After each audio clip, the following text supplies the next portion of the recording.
Hello बच्चों, क्या हाल चाल। आशा है आप सभी अच्छे होंगे और अपने अपने घरों में सुरक्षित होंगे। बच्चों, हम इस बार शुरू कर रहे हैं 12th क्लास का पूरा सेशन ऑनलाइन। लास्ट टाइम मैं आपके वीडियो नहीं बना पाया कंप्लीट, मेरी कुछ प्रॉब्लम्स थी, मजबूरियाँ थी, बट होप सो अब इस बार आपको 12th क्लास के सभी वीडियो मिलेंगे प्रॉपर वे में, और टीएस ग्रेवाल को हम सॉल्व करेंगे पूरी तरीके से। तो चलिए सबसे पहले हम डिस्कस करते हैं 12th क्लास का अकाउंटेंसी का सिलेबस आपके अपने चैनल अकाउंट्स वाला में। आप सबका स्वागत है। आइए शुरू करते हैं। बच्चों, आपका 12th क्लास में टोटल 5 यूनिट्स हैं। पहली यूनिट का नाम है अकाउंटेंसी में financial statement of not for profit organization, जो आपकी 10 मार्क की है। मतलब यहाँ से आपका पेपर पूरे 10 मार्क्स का आएगा। इसके बाद आप ऐसे बोल सकते हैं ये आपका फर्स्ट चैप्टर है अकॉर्डिंग टू टीएस ग्रेवाल। फिर आपकी सेकंड यूनिट स्टार्ट होती है अकाउंटिंग फॉर पार्टनरशिप फर्म। ये आपकी 30 मार्क्स की है। इसमें आपके कुल मिला के चैप्टर 2 कवर होगा, 3, 4, 5, 6, 7 एंड 8। ये आपके 3 और 3 6 और 7 चैप्टर आपके इस सेकेंड यूनिट में कवर होंगे, जिनकी टोटल वेटेज है 30 मार्क्स। और टीएस ग्रेवाल के आपके 3 वॉल्यूम हैं, तो पहले वॉल्यूम में आपके ये 2 यूनिट खत्म हो जाएंगी। उसके बाद आपकी थर्ड यूनिट है अकाउंटिंग फॉर कंपनी। इसमें आपके 2 चैप्टर हैं as per last year syllabus. Maybe this time भी सिलेबस सेम ही होगा आपका। तो चैप्टर 9 एंड 10 ये आपकी 20 मार्क्स की है। और फिर आपकी यह है सेकंड वॉल्यूम, यानी वॉल्यूम 2। ये आपका था वॉल्यूम 1, ये आपका है volume 2 according to TS Grewal. और लास्ट है आपकी सेकंड लास्ट है आपकी unit 4 analysis of financial statement. इसमें आपके चैप्टर कवर होंगे first, second, third and fourth. ये आपकी 12 मार्क्स की है। और लास्ट यूनिट आपकी कैश फ्लो स्टेटमेंट, ये आपकी 8 मार्क्स की है। तो कुल मिला के आपकी टोटल 3 बुक्स है अकॉर्डिंग टू टीएस ग्रेवाल। ये आपका है वॉल्यूम 3, यानी फर्स्ट वॉल्यूम में आपके 2 यूनिट कवर होंगी चैप्टर 1 to 8 तक। सेकेंड वॉल्यूम में आपकी थर्ड यूनिट कवर होगी चैप्टर 9 and 10। और थर्ड वॉल्यूम में आपकी 4th और 5th यूनिट कवर होगी first, second, third, fourth and 5th chapter. ये आपका चैप्टर 5th है। तो ये आपका बनेगा पेपर कुल मिला के 80 मार्क्स का। फिर आपका प्रैक्टिकल होगा 20 मार्क्स का, जिसमें 4 मार्क्स का आपका प्रोजेक्ट फाइल है, 12 मार्क्स का आपका रिटन टेस्ट है जो आपको स्कूल में ही करना होगा एक्सटर्नल एग्जामिनेशन के सामने, और 4 मार्क्स का आपका वाइवा है। तो टोटल आपके बन जाते हैं 100 मार्क्स। ये आपका पूरा ओवरऑल अकाउंट्स का कंप्लीट सिलेबस है। आज हम स्टार्ट करेंगे बच्चों आपका chapter first financial statement of not for profit organization. तो आइए शुरू करते हैं आज का आपका पहला चैप्टर और फर्स्ट यूनिट, जिसका पहला chapter financial statement of not for profit organization है। तो बच्चों ये है आपका chapter first financial statement of not for profit organization. इस चैप्टर को हम लोग सिंपली बोलेंगे NPO, not for profit organization. तो हम सिंबॉलिकली इसे NPO बोलेंगे। आइए स्टार्ट करते हैं। बच्चों सबसे पहले इसका मतलब समझते हैं। मतलब क्या है नॉट फॉर प्रॉफिट ऑर्गेनाइजेशन का? मैं आपको सिंपल भाषा में पूछता हूँ, आप खुद समझ जाएंगे आराम से। नॉट फॉर प्रॉफिट ऑर्गेनाइजेशन, नाम में ही क्लियर है, ऐसी ऑर्गेनाइजेशन जो प्रॉफिट के लिए नहीं होती हैं। नॉट फॉर प्रॉफिट ऑर्गेनाइजेशन मतलब ऐसी संस्थाएं जो बनाई जाती हैं प्रॉफिट अर्न करने के लिए नहीं, इसकी बजाय समाज को सेवा करने के लिए, सोसाइटी के वेलफेयर के लिए। तो इनको बोलते हैं नॉट फॉर प्रॉफिट ऑर्गेनाइजेशन। अब आप अपने आसपास में देखिए और आपको खूब दिखेंगी ऐसी संस्थाएं जिनका पर्पस प्रॉफिट अर्न करना नहीं होता है। ऐसा नहीं है कि ये प्रॉफिट नहीं कमाएंगी, बट इनका पर्पस प्रॉफिट अर्न करना नहीं होता है। इनका मेन पर्पस होता है सोसाइटी को सर्व करना, समाज की सेवा करना, सोशल वेलफेयर करना। तो आप देखिए अपने आसपास के एग्जाम्पल में, स्कूल का मेन पर्पस प्रॉफिट अर्न करना नहीं होता है, बच्चों को एजुकेट करना होता है। हॉस्पिटल्स वगैरह, हॉस्पिटल का, अब आप लोग प्राइवेट हॉस्पिटल मत चले आना जो आजकल लूटते हैं, मैं जनरली बता रहा हूँ। हॉस्पिटल या डिस्पेंसरी जो होती हैं, ये आपकी किस लिए बनाई जाती हैं? सोसाइटी को सर्विस देने के लिए, ना कि प्रॉफिट अर्न करने के लिए। आपके कॉलेजेस वगैरह बच्चों को बेटर एजुकेट करने के लिए, ना कि प्रॉफिट अर्न करने के लिए। क्लब वगैरह मेंबर्स को सर्विसेज देने के लिए, ना कि प्रॉफिट अर्न करने के लिए। तो ऐसी ऑर्गेनाइजेशन को हम बोलते हैं नॉट फॉर प्रॉफिट ऑर्गेनाइजेशन। आइए थोड़ा सा रीड करते हैं। Non profit organization are setup with the objective to further cultural, educational, health, religious, public services to public and or member etcetera, not with the purpose of earning profit. यानी NPO आपकी setup की जाती हैं, बनाई जाती हैं किस object के साथ? टू फर्दर, यानी आप कल्चरल या कोई एजुकेशनल या हेल्थ, रिलीजियस, पब्लिक सर्विसेज आप प्रोवाइड कर सको। किसको? पब्लिक को, या फिर अपने मेंबर्स को। पब्लिक का मतलब जनरल पब्लिक, मेंबर्स का मतलब जो उस ऑर्गेनाइजेशन के मेंबर हैं उनके बारे में बात हो रही है। Not with the purpose of earning profit, इस पर्पस से नहीं कि आपको प्रॉफिट अर्न करना है, यानी आपका पर्पस प्रॉफिट अर्न करना नहीं है, आपका पर्पस सर्विसेज प्रोवाइड करना है। हाँ, प्रॉफिट कमाने के लिए मना नहीं कर रहे हैं, but main purpose profit earn करना नहीं है। तो जो आपकी बेसिक ऑर्गेनाइजेशन होती हैं और जो नॉन प्रॉफिट ऑर्गेनाइजेशन होती हैं, दोनों में सिंपल सा डिफरेंस है। जो आपका नॉर्मल ऑर्गेनाइजेशन है उसका पर्पस है प्रॉफिट अर्न करना, और नॉन प्रॉफिट ऑर्गेनाइजेशन का पर्पस है सोसाइटी को सर्विस प्रोवाइड करना, ना कि मेन पर्पस है प्रॉफिट अर्न करना। प्रॉफिट ये भी कमाएंगी, अगर कमाएंगी तो चलेंगी कैसे, बट इनका मेन पर्पस प्रॉफिट अर्न करना नहीं है। तो ये तो इनका बेसिक सा मीनिंग हो गया। अब हम इस चैप्टर को काफ़ी डिटेल में समझेंगे, लेकिन सबसे पहले चैप्टर का नाम क्या है वो देखते हैं। Financial statement of not for profit organization. बच्चों हम लोग हैं अकाउंटेंट, हम लोग को अकाउंटिंग सीखनी है, हमें करनी है अकाउंटिंग। तो फाइनेंशियल स्टेटमेंट, आप सबने आप सबने क्लास 11 में चैप्टर पढ़ा था फाइनेंशियल स्टेटमेंट का, जहाँ पे आपने सीखा था trading account, profit and loss account और बैलेंस शीट। लेकिन वो आपने सीखा था सोल प्रोप्राइटरशिप का। सोल प्रोप्राइटरशिप का मतलब है जहाँ पे सिंगल पर्सन आपका मालिक होता है, जहाँ पे आपका सिंगल पर्सन ओनर होता है। उसकी आपने सीखी थी फाइनेंशियल स्टेटमेंट, जिसमें आपने सीखा था trading account, profit and loss account और बैलेंस शीट। ऐसे ही आपकी होती है नॉन प्रॉफिट ऑर्गेनाइजेशन, इनकी भी फाइनेंशियल स्टेटमेंट होती हैं, ये भी अपनी फाइनेंशियल स्टेटमेंट बनाती हैं। तो अकाउंटिंग के बेसिक रूल तो वही रहेंगे, बस ये क्या नया करती हैं यहाँ पे आपको वो सीखना है। जो आप कर चुके हैं 11th क्लास में वो तो आपको ऑलरेडी आता है, लेकिन आपकी जो फाइनेंशियल स्टेटमेंट होंगी एनपीओ की, वो सोल प्रोप्राइटरशिप से कैसे अलग होंगी वो आपको यहाँ पे सीखनी है। यानी बेसिक रूल अकाउंटिंग के आपके वही चलेंगे जो 11th क्लास में थे। 11th क्लास में जो आपने बेस सीखा है आपका वो हमेशा कैरी फॉरवर्ड होगा, चाहे आप किसी भी तरह की अकाउंटिंग कर लें, किसी भी संस्था की अकाउंटिंग कर लें या किसी भी एंटिटी की अकाउंटिंग कर लें, बट आपको कुछ फर्दर बातें सीखनी पड़ेंगी जो हम धीमे धीमे और सीखते जाएंगे। तो सबसे पहले देखते हैं आपकी एनपीओ में क्या क्या इंक्लूड है फाइनेंशियल स्टेटमेंट में। तो बच्चों यहाँ पे आपको 3 बातें पढ़नी है। पहली बात क्या है? Receipts and payment account. दूसरा इनकम एंड एक्सपेंडिचर अकाउंट, और तीसरा बैलेंस शीट। देखिए आप लोग जब पढ़ते थे सोल प्रोप्राइटरशिप, मैं यहाँ पे थोड़ा सा कॉलम खींच के बना देता हूँ। जब पढ़ते थे सोल प्रोप्राइटरशिप यानी सिंगल पर्सन ओनर होता था, तब आप बनाते थे trading account and profit loss. तो यहाँ पे आपका ट्रेडिंग अकाउंट नहीं है, प्रॉफिट लॉस अकाउंट नहीं है, उसकी जगह एक अकाउंट का नाम है इनकम एंड एक्सपेंडिचर अकाउंट। तो जो काम आपका ट्रेडिंग प्रॉफिट लॉस करता था वही काम आपका करेगा इनकम एंड एक्सपेंडिचर अकाउंट।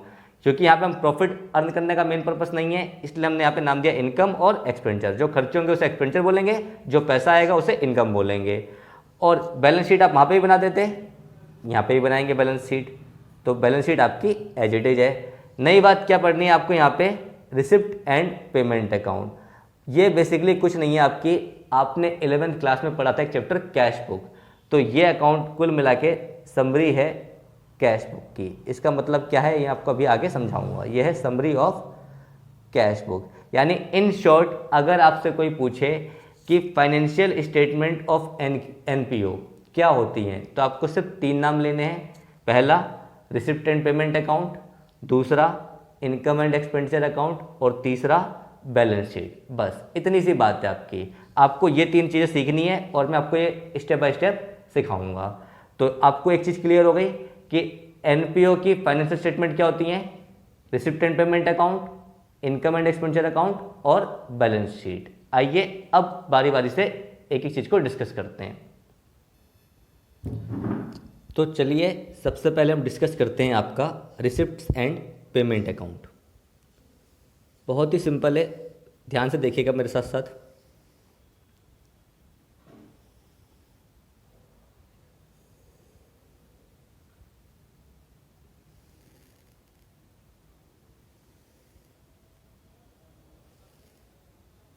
देखिए बेटा, यहाँ पे आपको लिखना है heading, title, receipts and payment account. ये आपका डेबिट, ये आपका क्रेडिट। बेटा ये साइड होती है आपकी डेबिट वाली रिसिप्ट की, मतलब आपको जहाँ जहाँ से पैसा आएगा वो लिखना है डेबिट साइड, यानी लेफ्ट हैंड साइड में रिसिप्ट्स। ये आपकी है क्रेडिट साइड, ये है आपकी पेमेंट की, यानी जहाँ जहाँ से पैसा जाएगा वो आपको लिखना है यहाँ पे क्रेडिट साइड। ये सेम काम आप करते थे 11th क्लास में कैश बुक में, याद करिए मेरे साथ साथ। आप वहाँ पे बनाते थे कैश बुक 2 कॉलम वाली, एक कॉलम होता था कैश का, एक कॉलम होता था बैंक का डेबिट साइड में। सेम आप करते थे क्रेडिट साइड में, एक कॉलम कैश का, एक कॉलम बैंक का। यहाँ पे आप लिखते थे सारी रिसिप्ट जो पैसा आता था, यहाँ पे लिखते थे सारी पेमेंट जो पैसा आपका जाता था। मीन्स पैसा आएगा आप डेबिट साइड लिखते थे, पैसा जाएगा आप क्रेडिट साइड लिखते थे। अब मैंने आपको बोला ये है समरी ऑफ कैश बुक। तो ये समरी ऑफ कैश बुक क्यों है, इसका आप बिल्कुल ध्यान समझ लीजिए मैंने ऐसा क्यों बोला। बेटा आप मान लीजिए रेंट पे कर रहे हो, तो साल में 12 महीने, आप 12 बार रेंट पे करोगे। मान लो आपने हर महीने 1000 रुपये रेंट पे करा, तो आप क्या करते हैं, अगर मैं सिंपल बात करूँ कैश बुक की, अगर मैं सिंपल बात करूँ कैश बुक की, तो आप क्या लिखते हैं यहाँ पे, बाय रेंट 1000 पहले महीने, second month by rent 1000, third month by rent 1000। In short आप ऐसा 12 बार लिखते, बाय रेंट 1000। तो कैश बुक में आप हर ट्रांजेक्शन को उतनी बार रिकॉर्ड करते हो जितनी बार वो अराइज होती है। अगर कोई ट्रांजेक्शन साल में 10 बार हुई है तो आप उसे 10 बार लिखोगे। लेकिन समरी का मतलब क्या है, आपने देखा आपने 12,000 रुपये रेंट पे करा है, तो आप डायरेक्ट लिख दोगे यहाँ पे बाय रेंट 12,000। इट मीन्स ये आपकी ईयर एंड पे बनती है। कैश बुक बनेगी आपकी डेली बेसिस पे पूरे साल की, और ईयर एंड पे बनाओगे रिसिप्ट एंड पेमेंट अकाउंट, जो आपकी कैश बुक की समरी होगी, जिसमें कितना कैश आया वो आप लिखोगे रिसिप्ट साइड और कितना कैश गया वो आप लिखोगे पेमेंट साइड। तो कैश बुक में आप लिखते थे रेंट 12 बार 1,000 करके, लेकिन जब आपने रिसिप्ट पेमेंट अकाउंट बनाया तो आपने डायरेक्ट लिखा बाय रेंट 12,000, यानी आपका 12,000 रुपया रेंट का चला गया। इसीलिए इसे बोलते हैं summary of cash book. Means जो ट्रांजेक्शन बार बार आती है कैश बुक में, उसका टोटल सम आप लिख देते हो डेबिट साइड या क्रेडिट साइड, इसीलिए इसे बोलते हैं समरी ऑफ कैश बुक। तो बेटा बड़ा ही सिंपल है। इसकी स्टार्टिंग कैसे होती है, यहाँ पे आप लिखते हो ओपनिंग बैलेंस, जैसे बोलते हैं टू बैलेंस ब्रॉट डाउन। तो बेटा आपकी 2 चीज़ें होती थी वहाँ पे, कैश और बैंक। तो यहाँ पे भी आपका कैश और बैंक। अगर आपका ओपनिंग बैलेंस कैश का और बैंक का गिवन है तो वो दोनों आपका जाएगा यहाँ पे डेबिट साइड, और फिर आपकी आएंगी यहाँ पे रिसिप्ट। अब बेटा रिसिप्ट तो बहुत तरह की होती हैं, रिसिप्ट में आपका कुछ भी हो सकता है, लेकिन मैं यहाँ पर रिसिप्ट को 2 पार्ट्स में क्लासीफाई कर रहा हूँ, फिर आपको समझाऊंगा इसका मतलब क्या है। तो पहली आपकी बनती है टू रेवेन्यू रिसिप्ट्स, और दूसरी आपकी बनती है टू कैपिटल रिसिप्ट्स, यानी 2 तरह की आपकी रिसिप्ट है। तो ये आपकी हो गई एक रेवेन्यू रिसिप्ट, एक हो गई आपकी कैपिटल रिसिप्ट्स। और यहाँ पे आप लिखते हो अपनी पेमेंट बाय रेवेन्यू एक्सपेंडिचर या पेमेंट एक ही बात है, और बाय कैपिटल एक्सपेंडिचर। अब बेटा यहाँ पे आपने खर्चों को भी दो पार्ट्स में क्लासिफाई कर लिया, एक का नाम है रेवेन्यू एक्सपेंडिचर, एक का नाम है कैपिटल एक्सपेंडिचर। इन सब का मीनिंग मैं आपको अभी डिस्कस करूँगा। और बैंक का कई बार नेगेटिव बैलेंस होता है ओवरड्राफ्ट, तो अगर इन केस नेगेटिव बैलेंस हुआ बैंक का तो आप लिख दोगे बाय बैलेंस बीडी। कैश का तो आपको पता है नेगेटिव बैलेंस होगा नहीं। और ईयर एंड पे आप लिखते हो closing balance by balance CD. जैसे आप कैश बुक में निकालते थे, कैश का और बैंक का अगर आपको गिवन है तो आप लिख दोगे, और अगर बैंक का नेगेटिव हुआ तो यहाँ पे आ जाएगा टू बैलेंस सीडी। ये केवल बैंक की बात कर रहा हूँ, अगर बैंक का ओवरड्राफ्ट हुआ यानी नेगेटिव बैलेंस हुआ तो ये आपका है summary of cash book that is receipts and payment account. मुझे उम्मीद है आपको इतनी बात समझ में आ रही होगी मेरी। आइए एक बार मैं फिर से रिपीट करता हूँ। बेटा बड़ा ही सिंपल अकाउंट है, debit side credit side. Left hand side debit side है, right hand side credit side है। लेफ्ट हैंड साइड है receipt side, right hand side है पेमेंट साइड। जो जो पैसा आएगा वो लिखना है डेबिट साइड यानी रिसिप्ट साइड, जो जो पैसा जाएगा वो लिखना है क्रेडिट साइड यानी पेमेंट साइड। और कैश का और बैंक का ओपनिंग बैलेंस गिवन है तो सबसे ऊपर आएगा, और क्लोजिंग बैलेंस आपको पता है सबसे आखिरी में आता है। और अगर ये अकाउंट आपको बनाना है तो बैलेंसिंग आपको आती है, नहीं आती है तो बड़ा सिंपल है, अगर डेबिट साइड बड़ी है तो डेबिट में से जो क्रेडिट साइड है उसे लेस कर दोगे, आपका जाएगा क्लोजिंग बैलेंस। या आपने 11th क्लास में अच्छे से सीखा है अकाउंट को बैलेंस करना। जो साइड बड़ी है दोनों साइड उसका टोटल, जो साइड छोटी है तो बड़ी साइड में से छोटी साइड घटा के जो बैलेंस बचा उसे बोलते हैं क्लोजिंग बैलेंस, और इस प्रोसेस को बोलते हैं बैलेंसिंग। मुझे उम्मीद है आपको इतनी बात मेरी समझ में आ रही होगी और बैलेंसिंग भी आपको याद आ गई होगी। आइए आगे डिस्कस करते हैं। कई बार बच्चों से एक बेसिक क्वेश्चन पूछ लिया जाता है कि रिसिप्ट और पेमेंट अकाउंट का नेचर क्या है। तो सबसे पहले आप जान लीजिए, आपकी 11th क्लास में दो अप्रोच होती थी, एक ट्रेडिशनल अप्रोच एक मॉडर्न अप्रोच। ट्रेडिशनल अप्रोच के आपके तीन तरह के अकाउंट थे, पर्सनल, रियल और नॉमिनल। और मॉडर्न अप्रोच के आपके 5 तरह के अकाउंट थे, asset account, expense account, liability account, capital account और रेवेन्यू अकाउंट। तो अगर मैं बात करूँ ट्रेडिशनल अप्रोच की तो उसके according receipt and payment account का नेचर है रियल अकाउंट। अगर मैं बात करूँ ट्रेडिशनल अप्रोच की तो ट्रेडिशनल अप्रोच के according receipt and payment account का नेचर है रियल अकाउंट। और अगर मैं बात करूँ आपकी मॉडर्न अप्रोच की तो उसके अकॉर्डिंग इस अकाउंट का नेचर है एसेट्स अकाउंट। ये बात कर रहा हूँ मैं आपकी मॉडर्न अप्रोच की। तो ट्रेडिशनल अप्रोच के अकॉर्डिंग रिसिप्ट पेमेंट का नेचर है रियल अकाउंट, और मॉडर्न अप्रोच के according receipt and payment account का नेचर है एसेट्स अकाउंट। आइए अब मैं बारी बारी से डिस्कस करता हूँ आपके इस अकाउंट के कंपोनेंट को कि इसमें क्या क्या आता है, क्या रेवेन्यू रिसिप्ट है, क्या कैपिटल रिसिप्ट है, क्या रेवेन्यू एक्सपेंडिचर है और क्या कैपिटल एक्सपेंडिचर है। तो चलिए शुरू करते हैं। तो देखो बच्चों, अब हम स्टार्ट करते हैं meaning of revenue receipts and capital receipt, revenue expenditure and capital expenditure. मैंने आपको अभी पढ़ाया रिसिप्ट एंड पेमेंट अकाउंट का फॉर्मेट। उसमें दो टर्म यूज़ हुई, रेवेन्यू रिसिप्ट और कैपिटल रिसिप्ट, रेवेन्यू एक्सपेंडिचर और कैपिटल एक्सपेंडिचर। सिंपल सी भाषा में तो आपको पता है ये दोनों रिसिप्ट हैं और ये दोनों एक्सपेंडिचर हैं, लेकिन रिसिप्ट पेमेंट अकाउंट में हम इनको क्लासिफाई कर रहे हैं, रिसिप्ट को भी दो पार्ट्स में और एक्सपेंडिचर को भी दो पार्ट में। और वो क्यों कर रहे हैं ये आपको आगे बेटर पता चलेगा, अभी इनका मीनिंग जानना जरूरी है। तो आइए इनका मीनिंग देखते हैं। सबसे पहले लिखा है रेवेन्यू रिसिप्ट्स, बहुत ही सिंपल है, एक बार रीड करता हूँ आपको अच्छे समझ में आएगा। These are the receipts which are received as an income by the organization. बड़ा ही सिंपल भाषा में लिखा है, ऐसी रिसिप्ट्स जो किसी ऑर्गेनाइजेशन को यानी नॉन प्रॉफिट ऑर्गेनाइजेशन को इनकम के रूप में मिलती हैं, मतलब जो उनकी इनकम का मेन सोर्स होती हैं, वो आपकी है रेवेन्यू रिसिप्ट। इट मीन्स ये आपकी रिकरिंग नेचर की होंगी, बार बार मिलेंगी, हर महीने या हर साल आपको प्राप्त होंगी। तो यहाँ पे एक मेन बात क्या है कि आपकी रिकरिंग नेचर की होंगी। कौन से नेचर की होंगी? रिकरिंग, जो आपको बार बार मिलेंगी। Example, entrance fees. मान लीजिए आपका एक क्लब है, क्लब आपका सर्विसेज देता है अपने मेंबर्स को, तो आप जब भी क्लब में किसी को एडमिट करेंगे, किसी का एडमिशन करेंगे, तो उससे आप फीस लेंगे एंट्रेंस फीस, तो ये आपको हर साल मिलेगी। तो ये क्लब की कैसी इनकम बन गई? आपकी रेवेन्यू रिसिप्ट बन गई।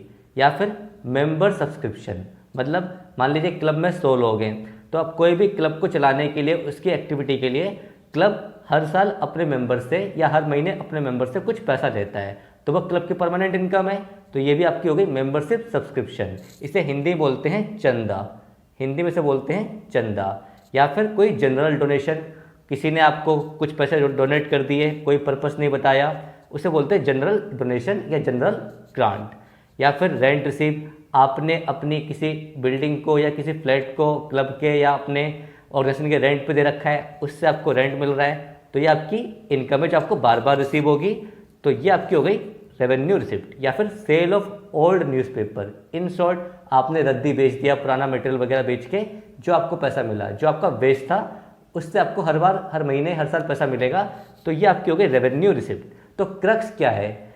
ऐसी इनकम जो ऑर्गेनाइजेशन को बार बार मिलेंगी या जो ऑर्गेनाइजेशन की इनकम है, उन रिसिप्ट को बोलेंगे रेवेन्यू रिसिप्ट। और एक लाइन उसमें और ऐड करता हूँ, ये आपकी ऐसी रिसिप्ट होती हैं जिनसे आपकी लायबिलिटी में कोई चेंज नहीं आता है। लायबिलिटी में कोई चेंज नहीं आता है, ना तो आपकी लायबिलिटी बढ़ती है ना घटती है, और सेम आपका ना कोई एसेट इंक्रीज होता है, ना कोई आपका एसेट इंक्रीज या डिक्रीज होता है। सही मायने में लिखो तो डिक्रीज, क्योंकि आप बोलोगे कैश भी एसेट है। तो ये ऐसी रिसिप्टें आपकी जिनसे आपकी लायबिलिटी में कोई फर्क नहीं पड़ता, ना लायबिलिटी बढ़ती है ना लायबिलिटी घटती है, और एसेट में आपके कोई कमी नहीं होती। ये आपकी है रेवेन्यू रिसिप्ट। तो इस चीज़ से भी आप समझ सकते हो बहुत अच्छे से कि ऐसी रिसिप्ट जो ऑर्गेनाइजेशन को बार बार मिलेगी, हर साल मिलेगी या हर महीने मिलेगी, जो उनकी इनकम के रूप में जानी जाएगी, जिससे ना कोई लायबिलिटी में फ़र्क पड़ेगा और ना कोई एसेट कम होगा, तो वो आपकी बनेगी रेवेन्यू रिसिप्ट। मुझे उम्मीद है आपको बेटर तरीके से बात समझ में आ गई होगी। कैपिटल रिसिप्ट देखिए, बिल्कुल opposite. These are the receipt which are received by the organization for the purpose of specified by the donor. ऐसी रिसिप्ट होंगी आपकी जो ऑर्गेनाइजेशन को मिलेंगी, किस पर्पस से? जो पर्पस डोनर आपका स्पेसिफाई करेगा, जो पर्पस डोनर आपका स्पेसिफाई करेगा। मतलब मान लीजिए मैं किसी हॉस्पिटल में 1 लाख रुपए का डोनेशन दे रहा हूँ, और मैं बोल रहा हूँ इस 1 लाख रुपए से आपको, इस समय ऑक्सीजन फेमस है, ऑक्सीजन का एक प्लांट लगाना है, तो ये आपका हो गया स्पेसिफाइड रिसिप्ट यानी कैपिटल रिसिप्ट। मतलब जो आपका डोनर स्पेसिफाई कर देगा, जो रिसिप्ट आपकी स्पेसिफिक होगी, वो आपकी बनेगी कैपिटल रिसिप्ट। और इसमें और आगे बढ़ते हैं, इसे आप ऐसे ही बोल सकते हैं, ऐसी रिसिप्ट जो आपको एक बार मिलेगी, बार बार नहीं मिलेगी। मतलब इसका नेचर होगा नॉन रिकरिंग, जो आपने मेंबर से एक बार ली, उसके बाद बार बार आपको उससे नहीं मिलेगी। यानी मान लीजिए क्लब में एक मेंबर एडमिट हुआ, उसने आपसे लाइफ टाइम की सब्सक्रिप्शन ले ली, तो उससे आप बोलोगे लाइफ मेंबरशिप फीस। तो लाइफ मेंबरशिप फीस आप एक बार लोगे, क्या अब आपको बार बार मिलेगी? नहीं। तो लाइफ मेंबरशिप फीस कैसी है आपकी? Once in a lifetime payment, आपको वो एक बार मिलेगी। तो ये बिल्कुल सिंपल हो गया, या तो आपका पर्पस स्पेसिफाई करेगा डोनर, या फिर वो नॉन रिकरिंग नेचर की होगी, मीन्स एक बार मिलेगी, बार बार नहीं मिलेगी। और रेवेन्यू रिसिप्ट क्या था? जो बार बार मिलती थी। और इसमें आपकी एक बड़ी अच्छी बात आ जाती है, इसमें या तो आपके एसेट में कमी आएगी, या तो आपका एसेट कम होगा, या फिर आपकी लायबिलिटी इंक्रीज होगी। ये भी बहुत अच्छा क्रक्स से समझने के लिए, कैपिटल रिसिप्ट से या तो आपके एसेट में कमी आएगी या फिर आपकी लायबिलिटी में इंक्रीज होगा। एसेट में कमी मतलब आपको अभी बेटर पता चल जाएगा। आपने receipt from sale of fix asset, कोई अपना एसेट बेच दिया, तो किसी एसेट को बेच के आपको पैसा मिला। मान लीजिए आपने अपनी एक बिल्डिंग बेच दी, बिल्डिंग बेच के 5 लाख रुपए मिले, तो पैसा आया, रिसिप्ट है। लेकिन कौन सी रिसिप्ट है? कैपिटल रिसिप्ट, क्योंकि एक तो बार बार नहीं मिलेगी, क्योंकि बिल्डिंग एक बार बेच दी, अब दोबारा तो बेचोगे नहीं, क्योंकि वो तो खत्म हो गई। और ऐसे ही बोल सकते हो आप, इससे आपका एसेट कम हो गया, तो या तो आपका एसेट कम होगा या आपकी लायबिलिटी बढ़ेगी।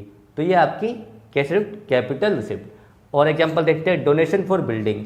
यहाँ पे डोनर ने नेचर स्पेसिफाई कर दिया कि वो किस चीज़ के लिए डोनेशन दे रहा है, बिल्डिंग के लिए।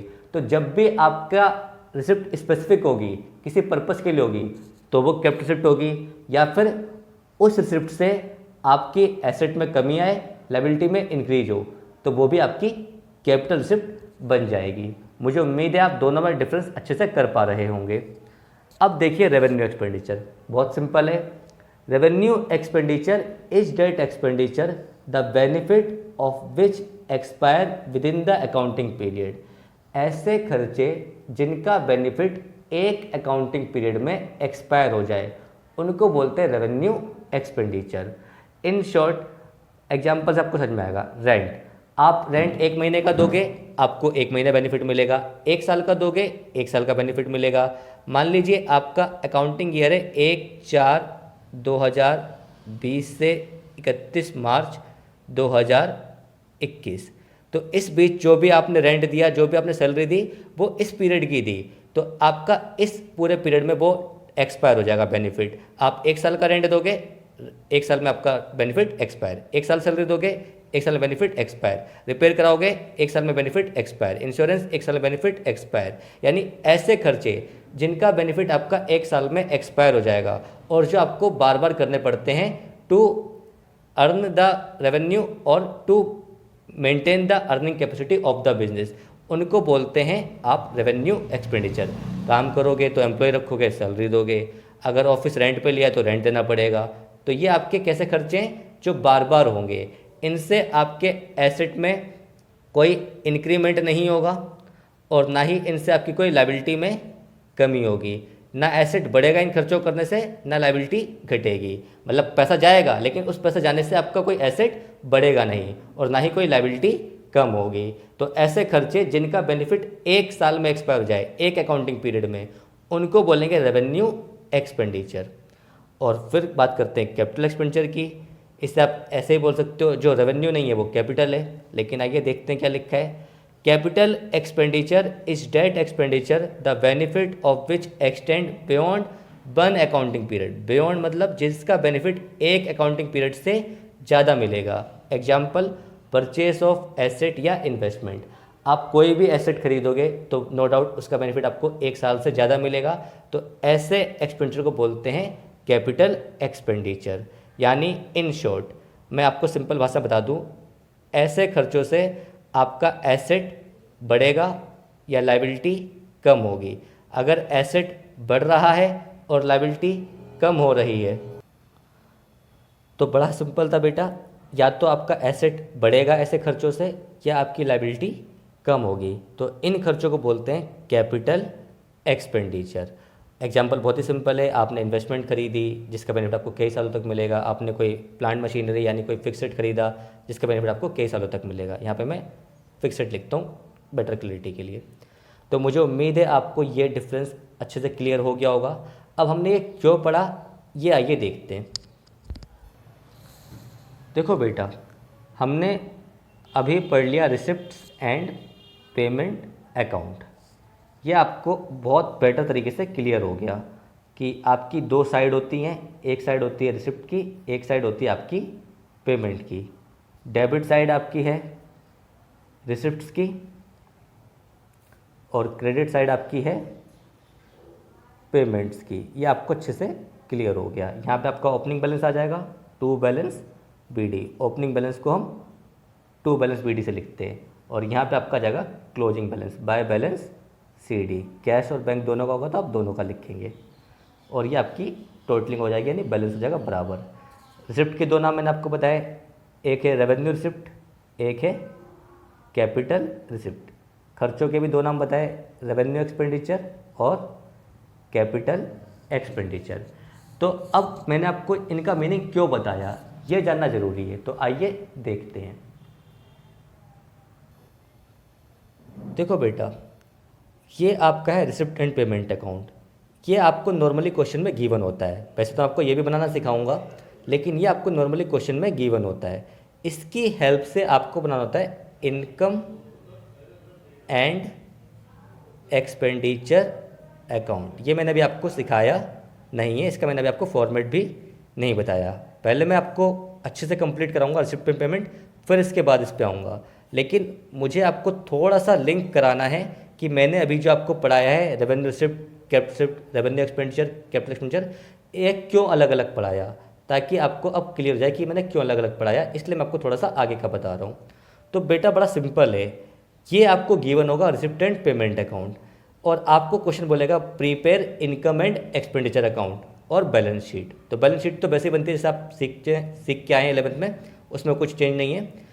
इनकम एंड एक्सपेंडिचर में देखिए क्या होता है, ये साइड होती है आपकी डेबिट वाली एक्सपेंडिचर की, यानी खर्चे आपके आएंगे डेबिट साइड, और क्रेडिट साइड आएगी आपकी इनकम। डेबिट साइड आप लिखोगे एक्सपेंडिचर, क्रेडिट साइड आप लिखोगे इनकम। अब आपको कुछ नहीं करना है, इस अकाउंट से ये वाला अकाउंट बनाना है। कुछ आपको एडजस्टमेंट गिवन होंगी, जैसे आपको गिवन होती थी 11th क्लास में फाइनल अकाउंट में चैप्टर 19 में, फाइनल अकाउंट विद एडजस्टमेंट वाले में। तो वो आप बिल्कुल वैसे ही करोगे जैसे आप वहाँ पे करते थे। लेकिन यहाँ से कैसे करना है, यहाँ पे आपको ट्रायल बैलेंस गिवन नहीं होगा, गिवन होगा रिसिप्ट एंड पेमेंट अकाउंट। तो बेटा बड़ा ही सिंपल है, जो आपकी रेवेन्यू एक्सपेंडिचर है वो आपकी आएगी एक्सपेंडिचर में, टू रेवेन्यू एक्सपेंडिचर, और जो आपकी रेवेन्यू रिसिप्ट है वो आपकी आएगी इनकम में, बाय रेवेन्यू रिसिप्ट्स। यानी बड़ा ही सिंपल फॉर्मेट आपका इनकम एंड एक्सपेंडिचर का। बुक में बहुत बड़ा है, मैं बुक से ही पढ़ाऊंगा, लेकिन क्रक्स यही है कि जो आपकी रेवेन्यू एक्सपेंडिचर होगी वो आपका आएगा एक्सपेंडिचर साइड के डेबिट में, और जो आपकी रेवेन्यू रिसिप्ट होगी वो आपकी आएगी इनकम अकाउंट के, वो इनकम एंड एक्सपेंडिचर अकाउंट के क्रेडिट में। यानी यहाँ से आपको इनकम लेनी है, कौन सी वाली, रेवेन्यू वाली। यहाँ से आपको खर्चे लेने हैं, कौन से वाले, रेवेन्यू वाले। जो कैपिटल रिसिप्ट है वो आपकी आएगी बैलेंस शीट में लायबिलिटी साइड, और जो कैपिटल एक्सपेंडिचर है वो आपका आएगा बैलेंस शीट में एसेट साइड। यानी आपको रिसिप्ट एंड पेमेंट अकाउंट से केवल कौन से एक्सपेंडिचर देखने हैं, रेवेन्यू एक्सपेंडिचर, और कौन सी देखनी है, रेवेन्यू रिसिप्ट। किस चीज़ के लिए, file preparing income and expenditure account. तो ये तो मैं आपको डिटेल में आगे बताऊंगा, लेकिन मैंने अभी आपको क्रक्स में समझाने के लिए कि मैंने आपको दोनों का मीनिंग अलग अलग क्यों करवाया, इसलिए मैंने आपको थोड़ा सा लिंक करा दिया आगे से कि हमने अलग अलग क्यों पढ़ा रेवेन्यू रिसिप्ट और कैपिटल रिसिप्ट, रेवेन्यू एक्सपेंडिचर और कैपिटल एक्सपेंडिचर। क्योंकि हमें तो सिंपल पता है, रिसिप्ट में तो सारी रिसिप्ट आएंगी, चाहे रेवेन्यू हो चाहे कैपिटल हो, और एक्सपेंडिचर में सारी एक्सपेंडिचर आएंगे चाहे रेवेन्यू हो या कैपिटल हो। लेकिन इनकम एक्सपेंडिचर में केवल और केवल रेवेन्यू एक्सपेंडिचर आएगा, केवल और केवल रेवेन्यू रिसिप्ट आएगी। इसीलिए मैंने आपको इनका मीनिंग अलग से पढ़ाया। अब आइए बुक से फॉर्मेट देखते हैं रिसिप्ट एंड पेमेंट अकाउंट का इन डिटेल, और फिर आज की क्लास को यहीं पे ख़त्म करते हैं। आइए स्टार्ट करते हैं। ये पेज नंबर 1.3 है न्यू बुक के अकॉर्डिंग। आइए फॉर्मेट देखते हैं। ऊपर आपको लिखना है title receipt and payment account, year and पे बनता है तो आप लिखोगे फॉर द ईयर एंडेड, पूरे साल का होता है, जो भी आपकी डेट होगी 31 मार्च या कुछ भी। डेबिट साइड, क्रेडिट साइड, जैसे मैंने बताया था, यहाँ पे रिसिप्ट, यहाँ पे पेमेंट। फिर बेटा ये सारे रिसिप्ट हैं और ये सारी पेमेंट हैं। सबसे पहले ओपनिंग बैलेंस, जैसे मैंने बताया था, कैश होगा तो कैश का, बैंक होगा तो बैंक का, मैंने भी ऐसे ही बताया था। और यहाँ पे closing balance, by balance CD, cash और बैंक का। और इन केस अगर नेगेटिव बैलेंस हुआ बैंक ओवरड्राफ्ट का तो बाय बैलेंस BD ये बैंक के लिए, और क्लोजिंग में टू बैलेंस CD बैंक के लिए। ये जब है जब आपका बैंक ओवरड्राफ्ट होगा, अदरवाइज इसकी रिक्वायरमेंट नहीं है, अदरवाइज से बिल्कुल नॉर्मल चलेगा। तो बड़ा सिंपल फॉर्मेट है। सबसे पहले डेबिट साइड ओपनिंग बैलेंस और क्रेडिट साइड क्लोजिंग बैलेंस, बाकी सारी रिसिप्ट हैं और यहाँ पे सारी पेमेंट हैं। अब बच्चों आप लोग मुझे बताओगे इसमें से कौन सी रेवेन्यू रिसिप्ट है, कौन सी कैपिटल रिसिप्ट है। आप लोग गैस करना, मैं भी आपको बताऊँगा।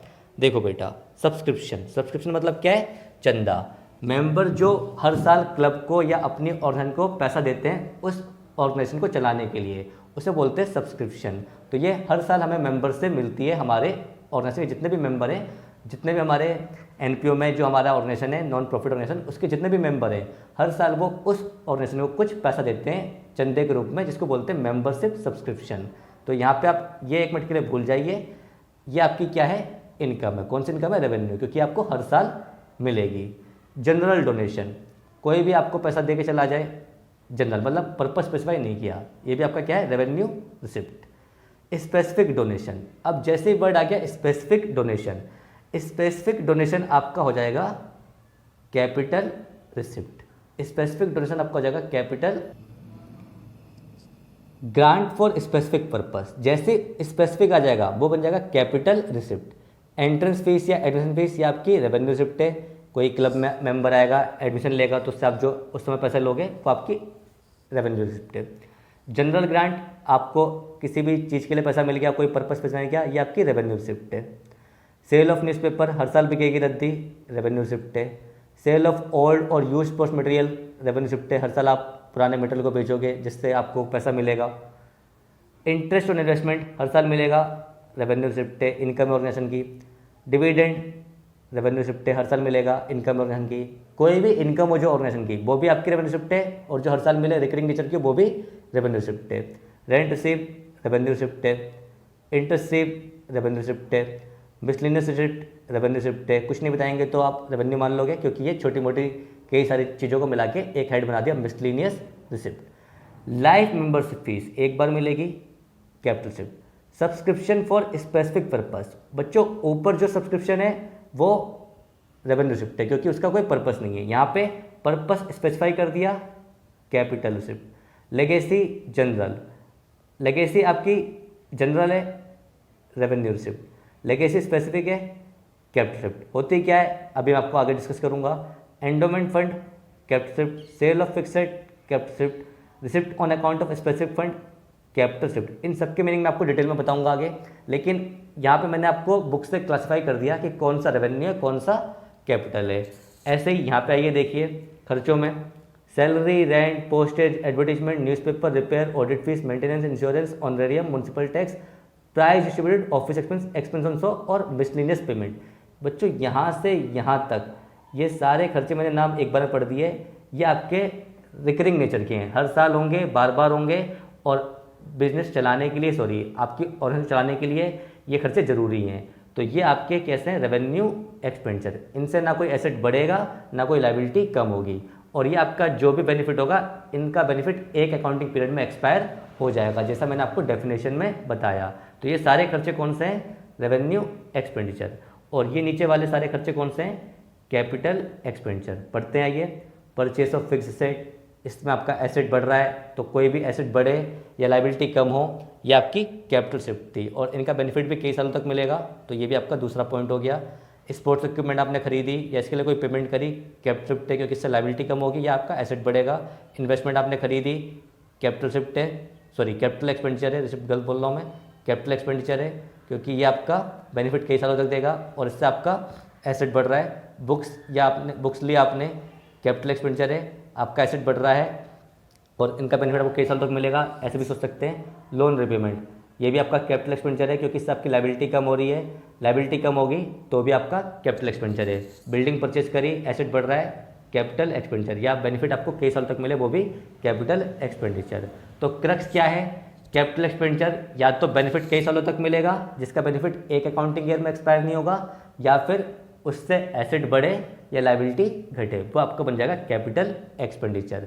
तो इस साइड आपने जो भी पेमेंट करी है बिल्डिंग के, जैसे मतलब आपने बिल्डिंग खरीदी है, लोन रिपेमेंट करा है, बुक्स, इन्वेस्टमेंट, स्पोर्ट इक्विपमेंट, ये सब आपने खरीदा है, और ये आपका आ गया क्लोजिंग बैलेंस। इसमें से ये घटा के आपका आ गया क्लोजिंग बैलेंस। तो मुझे उम्मीद है आपको ये वाला फॉर्मेट अच्छे समझ में आ गया होगा। अब इसका मैं आपको एक क्वेश्चन करा देता हूँ और फिर हम आज की क्लास को ख़त्म करते हैं। तो आइए क्वेश्चन स्टार्ट करते हैं। चलिए क्वेश्चन 3 पढ़ते हैं। चलिए क्वेश्चन 3 स्टार्ट करते हैं। एक पेज नंबर 1.59 पे है आपका। From the following information given below, prepare receipts and payment account of railway club for the year ended 31 मार्च 2021। आपके संस्था का नाम है, एनपीओ का नाम है रेलवे क्लब, और आपको अकाउंट बनाना है रिसिप्ट एंड पेमेंट किस डेट का, 31 मार्च 2021 का। ये आपको पर्टिकुलर्स गिवन है, इनकी इन्फॉर्मेशन से आपको बनाना है रिसिप्ट एंड पेमेंट अकाउंट। तो सबसे पहले आपको गिवन है कैश इन हैंड ऑन 1 अप्रैल 2020, ये आपका हो गया ओपनिंग बैलेंस। सबसे पहले हमें ओपनिंग बैलेंस चाहिए होता है। सब्सक्रिप्शन, ये आपका चंदा हो गया, मेंबरशिप से, मेंबर से जो पैसा मिलता है। Donation, entrance fees, rent receive, electricity charges, taxes paid, salary, honorarium, interest investment, printing stationery, petty cash, insurance premium paid, और आपका बैलेंस निकलेगा क्लोजिंग बैलेंस। बच्चों बड़ा सिंपल क्वेश्चन है। आपको जब भी आप बनाओगे रिसिप्ट एंड पेमेंट अकाउंट, तो आपको ये नहीं देखना कि कौन सी रेवेन्यू रिसिप्ट है, कौन सी कैपिटल रिसिप्ट है।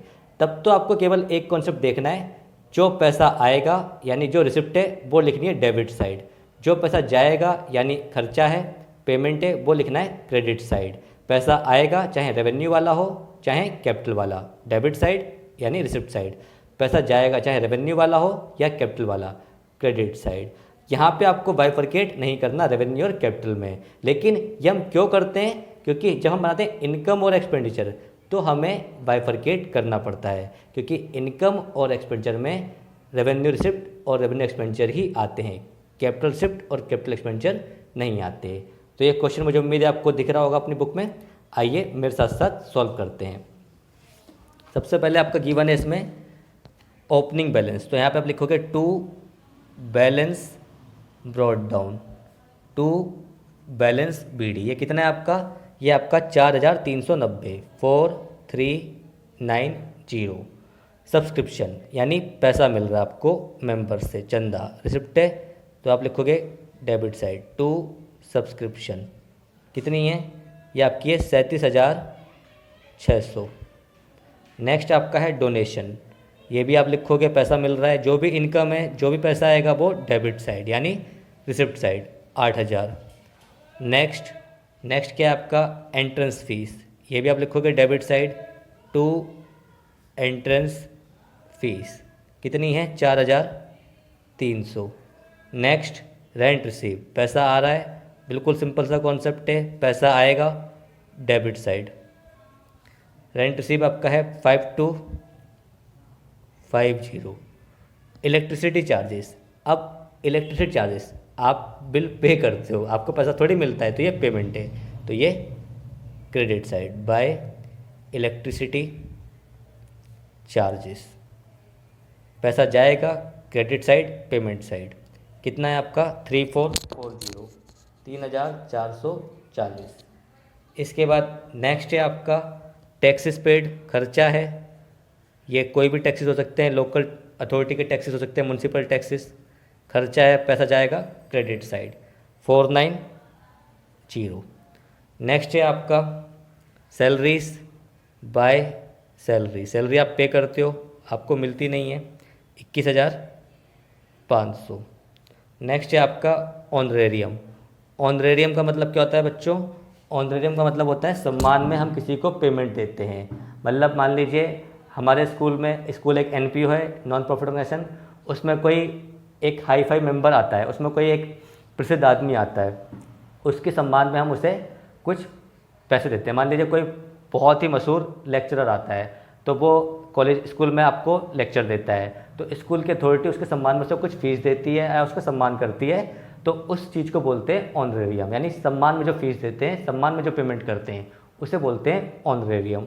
तो ये भी आपका खर्चा है बाय ऑनरेरियम। कितना है ये भी आपका? ये आपका 2,500।